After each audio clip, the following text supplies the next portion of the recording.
Ito po aking ipakita. Nagtanim po yung asawa ko ng lubi nga dwarf. Mababa pa siya guys. Bumubunga na. Grabe, kalibunan. Kalibunan. Trabaho og pobre. Trabaho og pobre guys. Mauni. Magtiyaga. Para may nilaga. Oh. Grabe kalibunan. Wah, di asija dari sa ubos. Tuara guys. Tuara guys, tuaga tanem. Ngunit trabaho og kuan. Sapian bitaw ka, mayaman ka. Ito ang ginagawa. Hirap guys, hirap. Kapos palad.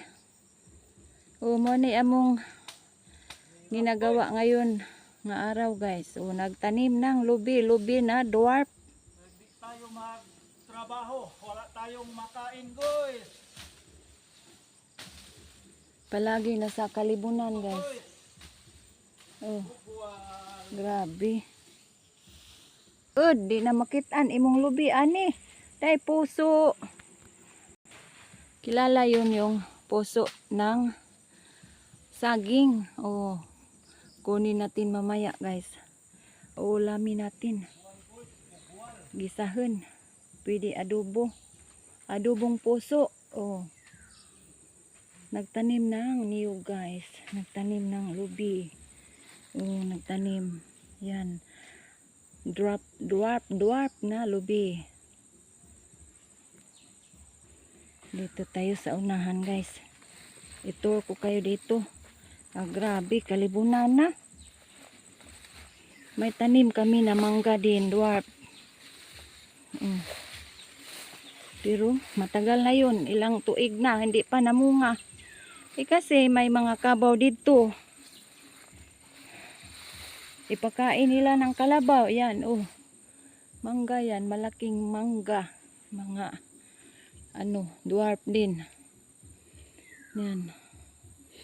Pero natabunan sila sa lubi guys. Hindi sila makapang tubo ng maayos. Ang daming puso guys. Oh. Yan pa isang puso. Dalawang puso na nakita ko. Oh, raming puso dito ah. Puso ng saging. Marami na nang natanim ang asawa ko dito guys.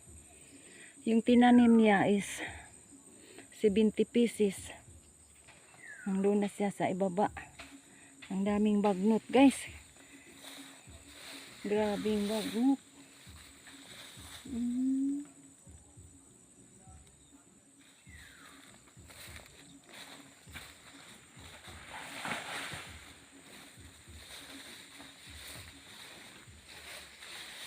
Kailan pa ko makabili ng kamera guys, pang vlog ba? Yung ginagamit ko cellphone lang. Pag pumupunta sa TV yung upload ko. Di maano guys, di daot guys, kurug. Ay ayo. Dito sa maraming mga bagnot guys, maraming bagnot, may ahas yan, malaking ahas yan. Ito yan, grabe dito guys. Libutin yung lugar. Wala kang makitang view kasi kalibunan guys. Dagag sagbot. Wa man ko kitag lukay lagi.